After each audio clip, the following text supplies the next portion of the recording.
यतिरपि जटी वा तदितरो नरो वाय कश्चिद् भवतु भव किं तेन भवति यदीयं हृत्पद्मं यदि भवदधीनं पशुपते तदीयस्त्वं शम्भो भवसि भवभारं च वहसि। ఈశ్వరా, నరుడు బ్రహ్మచారి కాని, గృహస్థు గాని, సన్యాసి కాని, జటాధారి కాని, అంతకంటే వేరే ప్రవృత్తి కలవాడు కాని ఎవడో ఒకడు కావచ్చు. అందువల్ల విశేషం ఏది ఉండదు.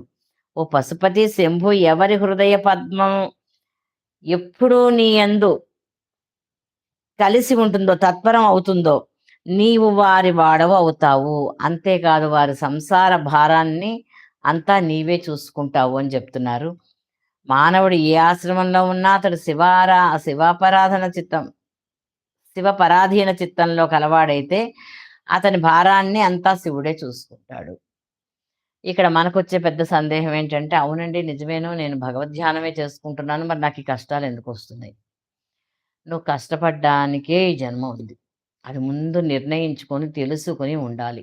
నువ్వు ఏ కష్టము లేకుండా ఉండేటట్లయితే నీకు మోక్షమే వచ్చేది కాదు. నువ్వు మంచి చేసుకున్నావు, చెడు చేసుకున్నావు. ఆ మంచి తాలూకు ఫలితం అనుభవించాలి, చెడు తాలూకు ఫలితం అనుభవించాలి. ఈ 2 అనుభవించడానికే ఈ జన్మ వచ్చింది నీకు.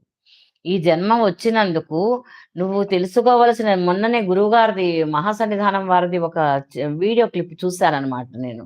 వారేం చెప్తున్నారు అంటే, బుద్ధి కర్మానుసారేణ అని చెప్తున్నారు. బుద్ధి ఏం చేస్తుందట? కర్మను అనుసరించి పనిచేస్తూ ఉంటుందట. ఆ బుద్ధి కర్మను అనుసరించి పనిచేసేటప్పుడు జాగ్రత్తగా పట్టుకోండమ్మా. బుద్ధి కర్మను అనుసరించి పనిచేసేటప్పుడు ఆ కర్మ, నువ్వు చేసేటటువంటి కర్మ సత్కర్మ, దుష్కర్మ అని ఆలోచించుకో. ఎలా ఆలోచించుకోవాలి అంటే, ఇతిహాసాల్లోకి వెళ్ళు, శివపురాణాల్లోకి వెళ్ళు, కథల్లోకి వెళ్ళు. అక్కడ నష్టపోయినటువంటి తీరు ఏమిటో చూడు.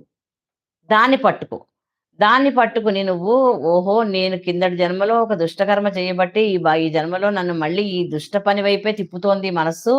అందుకని నేను దీని వైపుకి వెళ్ళకూడదు. వెళ్ళడం వలన ఆ పాపానికి ఎటువంటి పరిహారాలని, ఎటువంటి బాధల్ని పడ్డారో మనం రామాయణంలో విన్నాం, భారతంలో విన్నాం, భాగవతంలో విన్నామని ఆ విషయాలను గుర్తు తెచ్చుకో.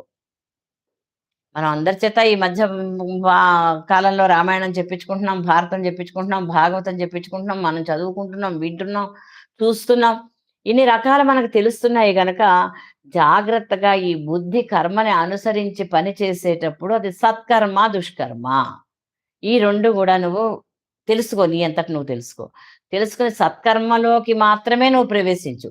అప్పుడు కిందటి జన్మలో చేసినటువంటి ఆ పాపం ఏదైతే ఉందో నీకు, అది నేను పక్కదారిని పట్టించకుండా సన్మార్గం వెంపు తీసుకువెళ్తుంది. ఎందుకని?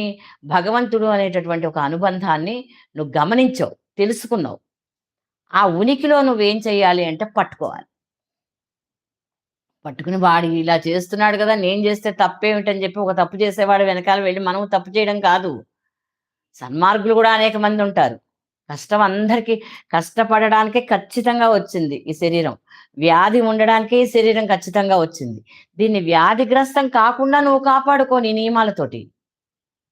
నీ నియమాలన్నిటిని నువ్వు ఉల్లంఘించి లేవలసిన టైంలో లేవవు, తినవలసిన టైంలో తినవు, ఎక్కడ తినకూడదో అక్కడ తింటూ ఉంటావు వెళ్ళి. ఇవన్నీ చేసిన ఆరోగ్యం బాగుండాలంటే ఎందుకు ఉంటుంది అది? అది చెప్పినట్లు నువ్వు విన్నావా ఎప్పుడైనా? లేదు కదా. నిద్రపోవాల్సిన సమయంలో నిద్రపోవాలి కదా, ఎప్పుడు పడితే అప్పుడు నిద్రపోకూడదు కదా.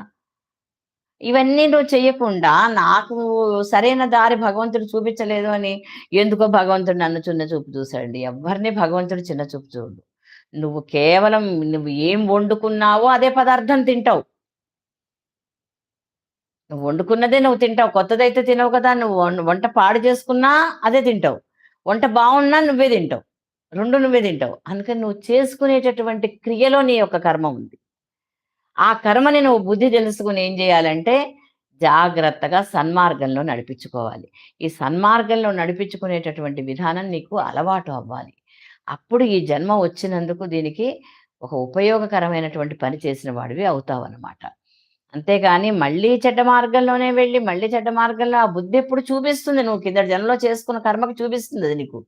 చూపించినప్పుడు నువ్వు మెలకువగా ఉండాలి. నువ్వు జ్ఞానంతో ఉండాలి. జ్ఞానం అందుకోసం కదా కావాలనుకుంటారు.